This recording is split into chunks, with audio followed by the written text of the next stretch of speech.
Hello friends, welcome to my channel BBFN. और सबसे पहले तो आप लोगों का तहे दिल से धन्यवाद कि हमारे दो सॉफ्टवेयर का, एक ऑनलाइन सीएससी सॉफ्टवेयर और दूसरा रिपेयरिंग मैनेजमेंट से रिलेटेड सॉफ्टवेयर को आप लोगों ने बहुत ही अच्छा रिस्पांस दिया है कि ये ट्रेनिंग भी जरूरी है कि इस सॉफ्टवेयर को हम चलाएं कैसे। तो आज इस वीडियो में आपको इसका एक कंप्लीट ट्यूटोरियल देंगे जिससे कि आप ये आसानी से समझ सके कि आप इस एप्लीकेशन को कैसे चला सकते हैं, इसके लिए क्या क्या प्रोसेस आपको करना है। तो चलिए स्टार्ट करते हैं हमारा सबसे most demanded software repairing service management software से। तो शुरू से आपको बताते हैं कि इसमें पहला स्क्रीन कैसा आएगा, इसका डिस्प्ले कैसा आएगा। तो जैसे ही आप रिपेयरिंग मैनेजमेंट ऐप को ओपन करेंगे तो आपके पास एक लॉगिन आईडी आएगा। इसमें क्या है कि अगर आप फर्स्ट टाइम यूजर है तो इसका जो लॉगिन आईडी होगा ये होगा एडमिन। ये ऑटोमेटिक एडमिन के नाम से एक अकाउंट डिफॉल्ट क्रिएट रहता है। अब जैसे ही आप सबमिट करेंगे तो आपके सामने एक डैशबोर्ड आएगा जो कि आपके जॉब से रिलेटेड इसमें सारे इंफॉर्मेशन होंगे जिसके बारे में हम आगे बात करेंगे। जैसे आप पहली बार इस सॉफ्टवेयर को ओपन करेंगे तो इसका पहला प्रोसेस क्या है कि यहाँ पे आपको एक सेटिंग का बटन मिलेगा। अब इस सेटिंग बटन पे क्या करना है, आपको एक बार क्लिक करना है तो यहाँ पे आपके कंपनी के प्रोफाइल फिल करने के लिए जगह मिलेगा। अब इसमें क्या करना है कि कंपनी नेम में आप अपने कंपनी का नाम डाल देंगे। तो हम यहाँ पे कंपनी का नाम डाल देते हैं। यहाँ पे एड्रेस आपको भरना होगा। उसके बाद अगला सेक्शन है सिटी, तो यहाँ पे हम सिटी डाल देंगे। देन आता है स्टेट, तो स्टेट डालने के बाद यहाँ पे मोबाइल नंबर जरूर डालें। ओके, उसके बाद यहाँ पे एक और सेक्शन आएगा प्रीफिक्स का। प्रीफिक्स क्या है कि ये कि जब भी आप कोई इनवॉइस या जॉब शीट क्रिएट करते हैं तो एक सीरियल नंबर आता है, यानी उसका जॉब शीट नंबर आता है। तो उस नंबर में जैसे कि 001 आता है तो उस 001 के पहले क्या कोई आप टेक्स्ट फिल करवाना चाहते हैं, जैसे कि मान लीजिए कि VV 001 कुछ इस तरह का है, या VV हाइफन उसके बाद 001 है। तो इस तरह के कुछ सेटिंग अगर आपको चाहिए तो आपको यहाँ पे प्रीफिक्स में डाल लेना है। अब यहाँ पे आता है job start number. Job start number meaning होता है कि आपका जो जॉब नंबर है, अब जरूरी नहीं है कि आपका जॉब नंबर 0 से स्टार्ट होगा या 1 से स्टार्ट होगा। आप ऑलरेडी अगर मैनुअल कर रहे होंगे तो उसका जो बिल बुक होता है उस पे नंबर ऑलरेडी कंटिन्यूएशन चल रहा है। जो नंबर आपको जहां से स्टार्ट करना है वो नंबर आप यहाँ पे डाल देंगे। तो हम जॉब स्टार्ट नंबर 1 कर देते हैं। अब इसी में यहाँ पे आप देख रहे हैं कि डिजिट स्टार्ट। डिजिट स्टार्ट का मतलब कि जैसे हमने कहा कि VV 00001, तो यहाँ पे टोटल जीरो की रिक्वायरमेंट कितनी है, 5। तो अगर हमें 4 जीरो के बाद एक स्टार्ट होना चाहिए तो यहाँ पे 5 डिजिट का आपको 00000 ये 5 टाइम आपको डाल देना है। अगर इसी में आपको 4 टाइम चाहिए तो आप यहाँ पे 4 टाइम करके आगे बढ़ सकते हैं। उसके बाद यहाँ पे आप अपने कंपनी का या शॉप का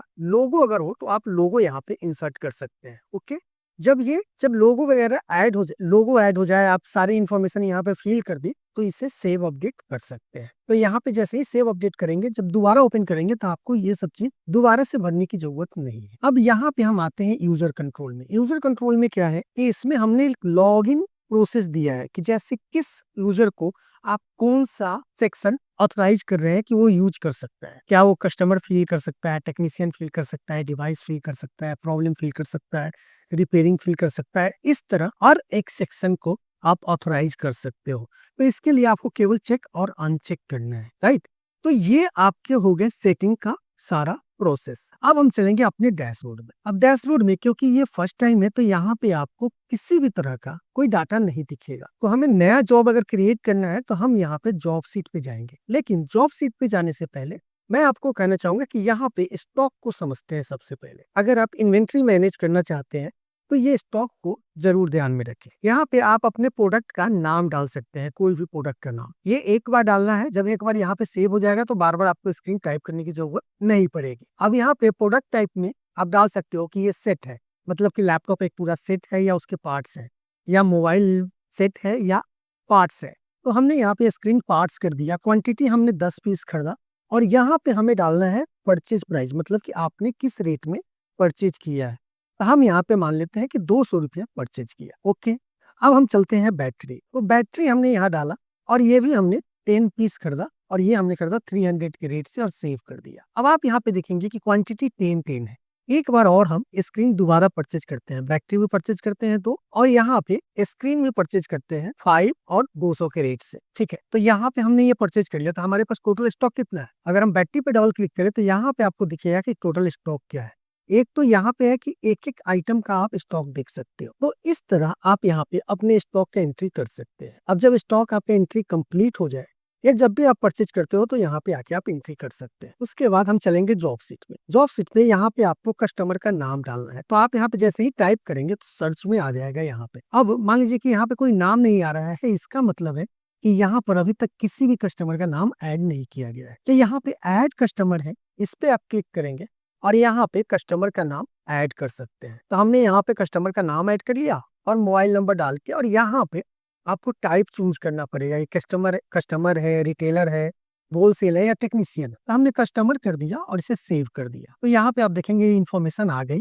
और फर्स्ट टाइम मान लीजिए कि मैंने इसे क्लियर कर दिया और अब टाइप करेंगे तो यहाँ पे जो कस्टमर आपने ऐड किया था वो यहाँ पे आ चुका है। आपको जस्ट डाउन एरो की करके इंटर प्रेस करेंगे तो ये ऑटोमेटिक यहाँ पे किल हो जाएगा। मैंने इसे कंप्लीटली माउस फ्री सॉफ्टवेयर बनाया है। अब यहाँ पे आता है डिवाइस और ब्रांड। यहाँ पे आप देखेंगे लिस्ट में तो अभी कोई भी आइटम या ब्रांड एडेड नहीं है। तो यहाँ पे आपको क्या करना है, अगर फर्स्ट टाइम यूज कर रहे हैं तो जस्ट आप टाइप कर देंगे। ठीक है, जब आप टाइप करेंगे तो यहाँ पे पूछेगा मॉडल नंबर, तो आप मॉडल नंबर भी डाल देते हैं। अब इसका सीरियल नंबर, IMI नंबर अगर आप डालते हैं तो डाल सकते हैं, नहीं डालना है तो ये मैंडेटरी नहीं है। अब यहाँ पे प्रॉब्लम्स में आते हैं कि प्रॉब्लम्स क्या है। अब उसमें हम कह देते हैं कि स्क्रीन का प्रॉब्लम। अब स्क्रीन प्रॉब्लम बनने के बाद हम टेक्नीशियन के पास जाएंगे कि किस टेक्नीशियन को ये डिवाइस देना है रिपेयर करने के लिए। तो यहाँ पे आप टाइप करेंगे तो यहाँ पे आप देखेंगे कि राजीव, यहाँ पे भी कोई भी टेक्नीशियन का नाम अभी तक ऐड नहीं है। तो हम ऐड कस्टमर पे जाएंगे और यहाँ पे एक नया कस्टमर टेक्नीशियन ऐड कर देते हैं। और यहाँ पे टेक्नीशियन, ये ध्यान रहे यहाँ पे क्या आपको ऐड करना है, टेक्नीशियन, राइट। उसके बाद सेव कर देना है। तो आप देखेंगे यहाँ पे टेक्नीशियन नाम और टेक मोबाइल आ गया है। अब यहाँ पे है रिपेयरिंग कॉस्ट। अब रिपेयरिंग कॉस्ट में बहुत सारे लोगों को कंफ्यूजन हो रहा है कि यहाँ पे क्या डाले। तो देखो, जब आप से सिस्टम लेते हो तो उनको या तो एक एस्टिमेट अमाउंट बताते हो या ये बोलते हो कि अभी हम नहीं बताएंगे, चेक करने के बाद बताएंगे। तो अगर आपने उनको बता दिया है कि 500 रुपया लगेगा तो 500 डाल दो। अगर लगता है कि नहीं अभी एस्टिमेट नहीं बता सकते हैं तो आप 0 डाल दीजिए। ठीक है, उसके बाद एसेसरीज में आना है। एसेसरीज में आना है कि क्या लैपटॉप के साथ उसने बैग दिया या मोबाइल के साथ सिम दिया, कुछ इस तरह के एसेसरीज पार्ट्स है जो उसने दिया है। तो आप यहाँ पे उस एसेसरीज का नाम लिख सकते हैं, जैसे मैंने लिख दिया कि बैग आया हुआ है साथ। अब यहाँ पे हम स्टेटस कर देते हैं चेकिंग, क्योंकि ये चेकिंग में है। और यहाँ पे आप एक ऐड फोटो देख रहे हैं। ऐड फोटो क्या है कि जब आप इसको सेव कर देंगे, सपोज मान लीजिए कोई लैपटॉप लेके आया हुआ है, वो टूटा हुआ है, उसका कवर थोड़ा बहुत टूटा हुआ है, तो उस केस में आप उसका फोटो खींच के इसमें अपलोड कर सकते हैं, जिससे कि आप कस्टमर को दिखा सकते हैं डिलीवरी देते समय। क्यों? अगर कस्टमर कंप्लेन करे कि ये टूटा हुआ है तो आप उन्हें दिखा सकते हैं कि ये है आपका डिवाइस, आपके सामने मैंने फोटो खींचा है, वो ये है। ओके, उसके बाद हम यहाँ पे चल के इसे सेव कर देंगे। अब सेव करने के बाद हम यहाँ पे बारकोड भी प्रिंट निकाल सकते हैं, जिससे कि हम डिवाइस पे चिपका सके। ये बाद में हमें अगर खोजना पड़े कि ये मोबाइल किसका है तो हम जस्ट स्कैन करें या वहाँ पे वो नंबर रहेगा वो डालेंगे और आ जाएगा, राइट। अब देखो एक चीज, मैंने यहाँ पे VB001 उसके बाद 001 हो गया। ये ऐसा क्यों हुआ? तो चलिए इसके लिए मैं आपको बताता हूँ। इसका रीजन ये हुआ है कि सेटिंग में आप देखेंगे हमने यहाँ पे भी 001 डाल दिया। हमें यहाँ पे केवल प्रीफिक्स डालना है,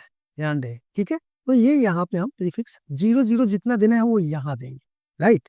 चलिए इसे हम सेव कर देते हैं, जॉब सीट में चलते हैं और इसको अभी डिलीट करके दोबारा से एक बार स्टार्ट करते हैं। ओके, तो हम यहाँ पे क्लियर कर देते हैं और यहाँ पे करते हैं अजय कुमार। यहाँ पे देखिएगा जो डिवाइस इससे पहले मैंने ऐड किया था वो यहाँ पे लिस्ट हो गया है। उसके बाद डिवाइस मॉडल A3 A13 हम यहाँ डालेंगे। प्रॉब्लम क्या था? स्क्रीन। चलिए मैं जल्दी से एंट्री कर देता हूँ। 0 किया, एसेसरीज हमारा बैग हो गया और ये हो गया चेकिंग, और हम यहाँ पे सेव कर देते हैं। अभी देखेंगे इसका जॉब नंबर जो है वो BB0001 आया है। चलिए अब हम चलते हैं कि सपोज मान लीजिए कि इसमें स्क्रीन खराब है, अब इसे हमें बदलना है। तो आपने कस्टमर से पूछा, हमने यहाँ पे स्टेटस कर दिया कस्टमर अप्रूवल के लिए रुका हुआ है, और आप इनको यहाँ से डायरेक्ट व्हाट्सएप भेज सकते हो। जैसे ही आप यहाँ पे क्लिक करेंगे तो कस्टमर को ये इन्फॉर्मेशन चली जाएगी कि आपका स्क्रीन का प्रॉब्लम है, आप इसका अप्रूवल देंगे तो हम वो चेंज करेंगे। अब जैसे ही वो बोलता है तो आप उनको बता सकते हो कि 1000 का इसमें कॉस्ट आएगा, राइट। अब इसमें पार्ट्स क्या लगेगा, तो देखिए यहाँ पे स्टॉक आपको दिख रहा है कि बैटरी आपके पास कितना है, 12 है, स्क्रीन कितने हैं, 15 है। अगर आपने यहाँ पे स्क्रीन टाइप किया तो ये स्क्रीन यहाँ पे आ जाएगा। अब बाहर जैसे ही निकलेंगे तो यहाँ पे जो परचेज प्राइस है वो यहाँ पे शो हो जाएगा। अब सीरियल नंबर कुछ डालना है तो सीरियल नंबर डाल दीजिए और एक क्वांटिटी करके सेव कर देंगे। तो यहाँ पे देखेंगे पार्ट्स 200 का आ गया। अब कस्टमर ने कुछ एडवांस दिया है, हम यहाँ पे अमाउंट रिसीव कर सकते हैं कि उन्होंने यूपीआई से 500 रुपया सबमिट किया है आज की डेट में। अब यहाँ पे आप देखेंगे अमाउंट रिसीव 500 हो गया, 1000 का बिल था, अमाउंट बैलेंस 500 है और आपको प्रॉफिट 800 का होगा, राइट। कि 1000 रुपए का काम था बट हमारा खर्चा जो लगा वो 200 का ही केवल लगा, इसीलिए 800 का हमारा प्रॉफिट हुआ। अब इससे हमें क्या करना होगा, सेव करना होगा। लेकिन जब पेमेंट वगैरह आ गया, कंफर्मेशन आ गया, तो हम इसे कर देंगे ये रिपेयरिंग यानी चेकिंग में फिर चला गया वो। ये कस्टमर अप्रूवल में नहीं रहेगा। कस्टमर अप्रूवल से क्या होगा, ये फिर चेकिंग में इसको भेज देंगे कि अब चेकिंग में जाएगा, यहाँ पे रिपेयरिंग हो जाएगा, तब वो उसको कंप्लीटेड कर देगा और हम इसे यहाँ पे सेव कर देते हैं। चलिए अभी हमने यहाँ पे क्या किया, एक जॉब बना लिया। अब हम प्रिंट करते हैं। तो जैसे ही हम प्रिंट पे क्लिक करेंगे तो डायरेक्ट प्रिंट हो जाएगा। और अगर आपको पीडीएफ चाहिए तो पीडीएफ जैसे ही क्लिक करेंगे तो आपका इनवॉइस जो है वो जनरेट हो जाएगा। और कहाँ पे सेव होगा, जहाँ पे आपका ये फाइल है वहीं पे एक इनवॉइस फोल्डर के नाम से इनवॉइस सेव हो जाएगा। तो यहाँ पे आप देखेंगे, अब देखेंगे इसमें कि हमारा जो नंबर था, सीरियल नंबर VV00 हाइफन करके था, लेकिन यहाँ पे VVA001 है। ये फाइल नहीं है, हमारा ये जॉब नंबर क्या है, VV है, राइट। तो यहाँ पे देखेंगे VV001 के नाम से ये क्रिएट हो गया। अब ये क्या होता है, थोड़ा सा यहाँ पे दिखेगा, यहाँ पे हाइफन दे दिया है, कन्वर्ट कर दिया है अंडरस्कोर में। ये क्यों, क्योंकि फाइल में आप फाइल नेम में आप हाइफन का यूज नहीं कर सकते हैं, राइट। इसीलिए हमने ये कंडीशन दिया है कि अगर इसमें से कोई भी ऐसा कैरेक्टर, इसमें से जो भी कैरेक्टर मिलता जुलता अगर इसमें रहेगा तो उसकी जगह पे ये हाइफन रिप्लेस कर देगा। तो इसलिए यहाँ पे भी एरर आने के चांसेस नहीं है। और यहाँ पे आपका जॉब सीट क्रिएट हो जाएगा। यहाँ पे जॉब नंबर आ जाएगा, डेट आ जाएगा, कस्टमर का इन्फॉर्मेशन आ जाएगा, यहाँ पे क्या क्या उनका प्रोडक्ट था वो सारा डिटेल आ जाएगा, सीरियल नंबर अगर आपने कुछ लगाया है तो वो दिख जाएगा यहाँ पे, और यहाँ पे सारे इन्फॉर्मेशन आ जाएंगे, राइट। Okay, done. तो यहाँ तक हमारा हो गया। अब उसके बाद आता है कि ओके, अब हम चलते हैं थोड़ा डैशबोर्ड में कि जैसे ही आप सॉफ्टवेयर ओपन करेंगे तो यहाँ पे आपको क्या दिखेगा। तो यहाँ पे देखिएगा कि मैंने चेकिंग में कर रखा है, तो ये चेकिंग एक दिख रहा है। अगर पेंडिंग पे क्लिक करेंगे तो यहाँ पे आपको किसी भी तरह का कोई जॉब नहीं दिखेगा। अगर पेंडिंग होगा तो पेंडिंग दिखेगा, अगर पार्ट्स वेटिंग है तो पार्ट्स वेटिंग दिखेगा, और अगर चेकिंग है तो चेकिंग में दिखेगा।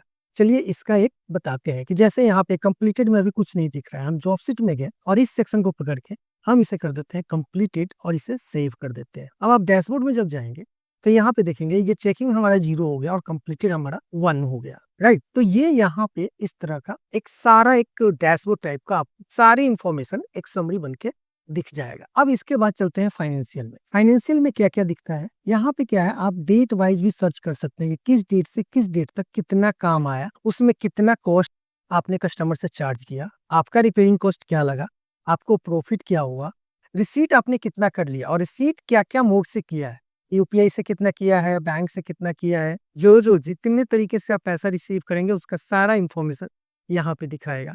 और यहाँ पे बैलेंस अमाउंट आपको दिखाएगा। अब इसी में किसी कस्टमर का आपको सर्च करना है, जैसे अगर आपने राजीव किया, किसी टेक्नीशियन के नाम से भी सर्च करना चाहते हैं तो यहाँ पे टेक्नीशियन का डिटेल आ जाएगा, क्योंकि यहाँ पे एक ही जॉब सीट है, टेक्नीशियन की वही है और कस्टमर भी वही है, इसलिए दोनों सेम आएगा। तो यहाँ पे आ जाए करेंगे, सर्च करेंगे तो यहाँ पे वही डाटा आएगा। अब उसी के साथ आप चाहते हैं कि अजय कुमार का कितना काम पेंडिंग है, तो आप देखेंगे कोई पेंडिंग नहीं है, इसका चेकिंग में कितना है, नहीं है, कंप्लीटेड कितना है, तो यहाँ पे 1 आपको दिख जाएगा। मतलब आप कस्टमर वाइज, टेक्नीशियन वाइज देख सकते हैं कि किस कस्टमर का काम कितना पेंडिंग पड़ा हुआ है, या किस टेक्नीशियन को हमने कितना काम दिया है और वो काम अभी तक नहीं किया है या पेंडिंग रखे हुआ है। तो ये सारी इंफॉर्मेशन आपको फाइनेंशियल में आ जाएगा। अब यहाँ पे आता है बैकअप। बैकअप का मतलब है कि इसमें जो भी आपने डाटा अभी तक एंट्री किया है उसका एक बैकअप बना के रखते चले जाएंगे, जिससे कि फ्यूचर में डाटा अगर लॉस होता है तो हम उसे रिकवर कर सकते हैं। तो आप इसे बैकअप बना के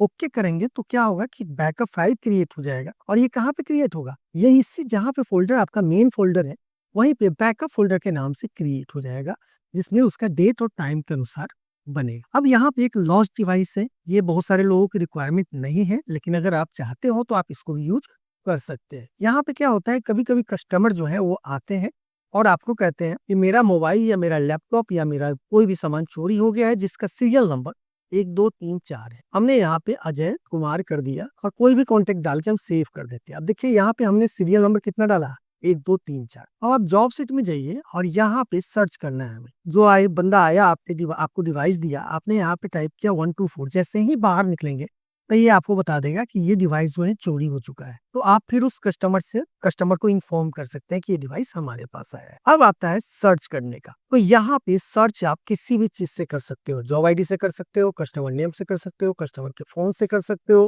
टेक्नीशियन के नाम से कर सकते हो, टेक्नीशियन के फोन से। तो यहाँ पे जस्ट आप अगर केवल 2 भी डालोगे तो भी सर्च करेगा। अगर मान लीजिए 1 करेंगे तो 1 जो आपका जॉब आईडी है वो दिख जाएगा। अगर यहाँ पे राजीव डालेंगे तो राजीव का, क्योंकि ये राजीव कहीं है तो राजीव आ गया। अगर XYZ करेंगे तो ये यहाँ से हट जाएगा। तो इसका मतलब है कि इसमें हमने मल्टीपल फीचर दिया है जिससे कि आप इजीली सर्च कर सकते हैं डाटा को। ओके, बारकोड के बारे में आपको बताया कि अगर आपको बारकोड प्रिंट निकालना है तो जैसे ही यहाँ पे प्रिंट निकालेंगे तो बेसिकली आपको जॉब सेलेक्ट करना होगा। जब जॉब सेलेक्ट कर लेंगे उसके बाद बारकोड यहाँ पे आ जाएगा। तो अभी प्रिंटर नहीं है तो हम इसे माइक्रोसॉफ्ट PDF करते हैं। अभी यहाँ पे आपको दिखेगा A4 साइज में, लेकिन जब आप प्रिंट देंगे तो ये आपके बारकोड प्रिंटर पे प्रिंट होके आ जाएगा। तो हम यहाँ पे LBL के नाम से सेव करते हैं। तो यहाँ पे देखेंगे LBL के नाम से एक फाइल क्रिएट हो गया है। तो ये यहाँ पे इस तरह आपका जॉब से आपका बारकोड जनरेट हो जाएगा जिसे आप डिवाइस पे इजिली लगा सकते हैं। तो इस तरह ये एक कंप्लीट सॉफ्टवेयर है रिपेयरिंग मैनेजमेंट के लिए, जिसमें आप एवरीथिंग मैनेज कर सकते हैं।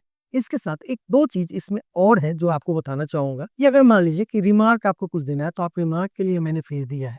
अगर आपके पास सेक्शन बने हुए हैं कि कौन सा डिवाइस किस सेक्शन में रखना है तो आप स्टोर बॉक्स का नाम डाल सकते हैं। और सबसे बड़ा फाइनेंशियल में कि हम एक बार चाहते हैं कि किस कस्टमर के पास कितना बैलेंस बचा हुआ है, तो यहाँ पे अब तक का यानी उस डेट से उस डेट के बीच में जितने भी काम उसने किए होंगे, उसने पैसा दिया होगा, उसके पास बैलेंस कितना है, वो सारा आपको एक समरी बन के यहाँ पे आ जाएगा जिससे कि आप इजिली फॉलो अप कर सकते हैं। और यहाँ पे केवल उन्हीं लोगों का डिटेल आएगा जिनका बैलेंस बचा हुआ है। तो आई होप आप इस सॉफ्टवेयर को इजीली ऑपरेट कर सकते। अब चलते हैं हम अपने एक दूसरे सॉफ्टवेयर पे जिसका नाम है ऑनलाइन CSC सेंटर। अब हम लोग चलते हैं अपने new software online digital service. इसमें क्या है, इसमें भी आपको एक डिफॉल्ट लॉगिन आईडी मिलेगा एडमिन के नाम से। अब ये जब ओपन होगा तो यहाँ पे भी डैशबोर्ड एज इट इज एक तरह से रिपेयरिंग मैनेजमेंट की तरह ही है।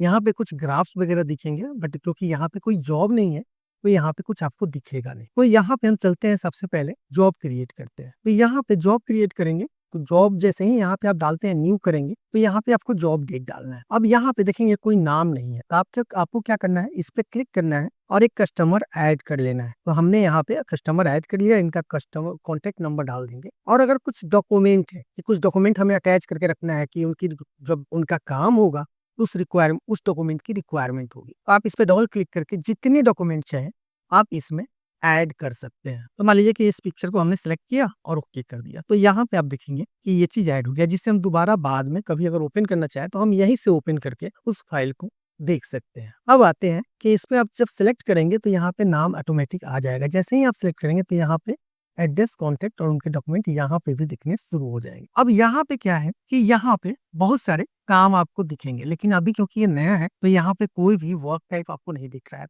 ऐड न्यू जॉब के लिए सिंपल आपको यहाँ पे क्रिएट करना है। अगर मैंने कर दिया कि पैन बनाना है, आप यहाँ पे प्राइस सेट कर सकते हैं कि 200 रुपया इस काम का लगेगा। उसी तरह इलेक्ट्रिसिटी बिल पेड, इसका आप 100 रुपया लेते हैं और सेव रिकॉर्ड कर देंगे। जब आप इसको क्लोज करेंगे तो यहाँ पे देखेंगे कि पैन आ गया। जैसे ही पैन डालेंगे तो यहाँ पे देखिए इसका रेट आ गया। अब यहाँ पे डाल दीजिए कि एक पैन बनेगा तो एक के लिए आ गया। अब यहाँ पे डिस्काउंट का भी हमने दिया है कि अगर आप कोई आपका खासम खास कस्टमर होंगे तो आप उनको कुछ डिस्काउंट दे सकते हैं कि ठीक है आप 10 रुपए डिस्काउंट दे देना। और जॉब टाइप क्या देना है, नॉर्मल रखना है या अर्जेंट रखना है, तो आप यहाँ पे इसे डिसाइड कर सकते हैं।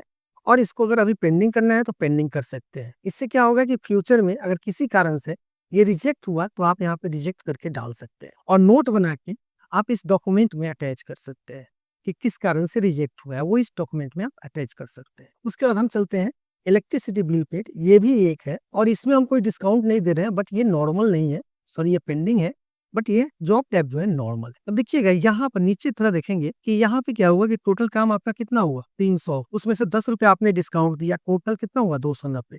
हमारे पास कुछ रिसीव नहीं हुआ है। हम यहाँ पे चलते हैं और उन्होंने मुझे क्या किया कि 100 रुपये UPI के थ्रू पेमेंट भी कर दिया अभी एडवांस के रूप में। अब यहाँ पे क्या होगा कि जैसे ही आपने यहाँ 100 रुपया डाला आप देखेंगे यहाँ पे 100 रुपये रिसीव दिख गया। अब आपको सिंपली यहाँ पे सेव कर देना है। अब हम इसको क्लोज करते हैं।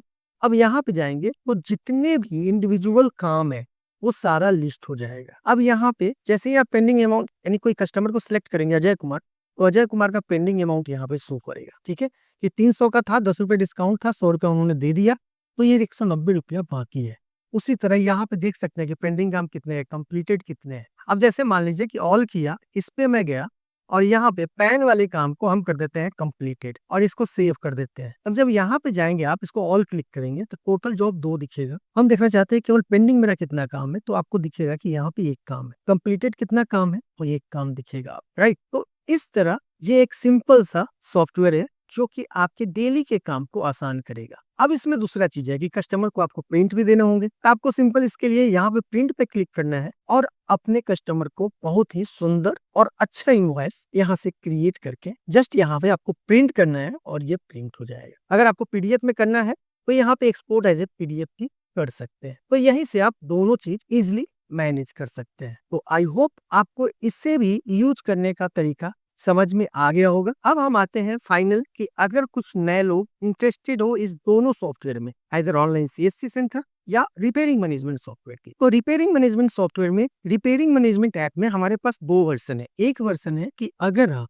मल्टी लॉगिन नहीं लेते हैं, यानी मल्टीपल लोगों का ऑथराइजेशन नहीं लेते हैं, तो इस सॉफ्टवेयर का कॉस्ट है ओनली 5000 फॉर लाइफ टाइम। और अगर आप चाहते हो कि लॉगिन के साथ ये बने, कि हमारा लॉगिन ऑथराइजेशन के कारण साथ हो, तो इसका कॉस्ट है 7000 लाइफ टाइम के लिए। बट अगर आप एक से ज्यादा सॉफ्टवेयर लेते हैं तो पहला सॉफ्टवेयर 7000 का है और उसके बाद जितने पीसी के लिए आप लेंगे उसका पर पीसी 4000 कॉस्ट।